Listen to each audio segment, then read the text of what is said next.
শ্বশুর বাড়িতে কিন্তু একটা নিয়ম আছে, কি জানেন তো? শ্বশুর বাড়িতে যখন কাজ করবেন তখন শ্বশুর বাড়িটাকে নিজের মনে করতে হবে, নিজের মনে করে কাজ করতে হবে। আর যখন কথা বলবেন সাবধান, বুঝে শুনে কথা বলতে হবে, ওটা কিন্তু শ্বশুর বাড়ি। আসসালামু আলাইকুম এভরিওয়ান, কেমন আছেন সবাই? আলহামদুলিল্লাহ আমি অনেক ভালো আছি। ভিডিও এডিটিংয়ের মাধ্যমে আমরা যেভাবে কাজটাকে দ্রুত করে ফেলি, ওইভাবে যদি বাস্তব জীবনেও কোনো একটা এডিটিং রোবট থাকতো যেটা কাজটাকে দ্রুত করে ফেলতো আর আমাদের কাজ কমিয়ে দিত, এই উইশটা যদি আমার পূরণ হতো, কি বলেন আপনারা? তাহলে আমাদের মতো সংসারী মেয়েদের অনেক ভালো হতো, তাই না আপুরা? ফাঁকে দিয়ে কিন্তু একটা জিনিস মিস করে ফেলেন, কি বলেন তো? ওই যে দেখেন আমার মেয়ে টেনে টেনে কোথায় নিয়ে গেছে। ওই যে আমি বলি না যে বাইরে গেলেই টয় সেকশানে যেতে হবে, তো আজকে ভিডিওতেই দেখালাম আপনাদের। মনে হয় দেখতে ভুল করে ফেলছেন, মিস করে ফেলছেন। আমাকে টেনে টেনে কিন্তু সে টয় সেকশানে নিয়ে গেছে, তো আমি সেখান থেকে ভুলিবেলা করে ওখানে নিয়ে আসলাম, কারণ কোনো একটা বুঝবাজ দিয়ে তো নিয়ে আসতে হবে। কারণ সব মায়েদেরই কিন্তু একটা অবস্থা থাকে যে বাচ্চাদের যখন বাইরে নিয়ে যাওয়া হয় টয়ের দোকান দেখলে আর কোনো কথা নেই। এই অবস্থার মধ্যে আমার আর হুমাশার আব্বুর অনেকবার পড়তে হয়, অনেক কিছু বুঝিয়ে শুনিয়ে নিয়ে আসতে হয়।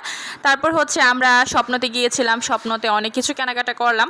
অনেক কিছু বলতে তেমন কিছু না, কারণ প্রায়ই যাওয়া হয়, একদিন দুই দিন পরে পরে কোনো কিছু দরকার পড়লেই হুটহুট চলে যায়, যেহেতু হচ্ছে বাসার সামনেই হচ্ছে স্বপ্ন আউটলেট শেওড়াপাড়ার।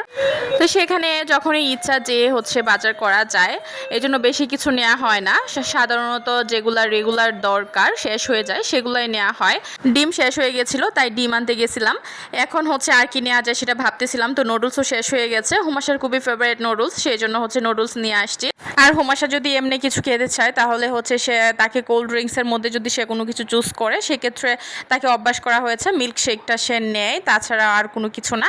আর একটা লিচিটা ড্রিঙ্ক দেখেছেন, এটা আমার খুবই ফেভারিট, এটা আমি যখনই কিনি তখন লুকিয়ে খাই, মেয়েকে দেখানো হয় না। তো বাসায় চলে আসলাম, তারপর একটা পার্সেল আসলো। তো পার্সেলটা হচ্ছে হুমাশার আব্বু আনবক্স করতেছিল, যেহেতু হুমাশার আব্বু বাসায় আছে, তো সেক্ষেত্রে হচ্ছে হুমাশার আব্বুকে বললাম যে তুমি পার্সেলটা আনবক্স করে ফেলো। নর্মালি সে যখন বাসায় থাকে, যদি ডেলিভারি ম্যান আসে তাহলে ওই আনবক্স করে। আর এখানে যে যে জিনিসগুলো কিনেছি সেগুলো আপনারা ভিডিওতে দেখিয়ে ফেলেছেন, অলরেডি অনেক ভিডিও দিয়েছি এগুলার, কিন্তু আনবক্সিং ভিডিওটা দেইনি। আর হচ্ছে আনবক্সিং ভিডিওটা অনেকে দেখি অনেক সুন্দর করে করেন, আসলে সময় হয় না, দুইটা বাচ্চা আছে, বুঝেনি তো, সংসার সামলানো, বাচ্চা সামলানো, তারপর হচ্ছে ভিডিও করি, তো যতটুকু সময় পাই ওইটুকু সময়ের মধ্যে করি। ইউনিক উড পার্ক থেকে আমি এই কাঠের আইটেমগুলো নিয়েছি, সবগুলা কিচেন আইটেম। এগুলো আসলে অনেক সুন্দর এবং অনেক কিউট। তো আপনারা যদি হচ্ছে পারচেস করতে চান তাহলেও হচ্ছে ইউনিক উড পার্ক ফেসবুক পেজে নক করতে পারেন, আপনারা হচ্ছে পেয়ে যাবেন। তো এই যে অর্গানাইজ করছিলাম, আমার সবগুলা কাছের জারগুলো রাখছিলাম, ভাবতেছি কাছের জারগুলো চেঞ্জ করব, যখন চেঞ্জ করব তখন আবার আপনাদের দেখাবো। আজকের মতো এই পর্যন্তই, আল্লাহ হাফেজ।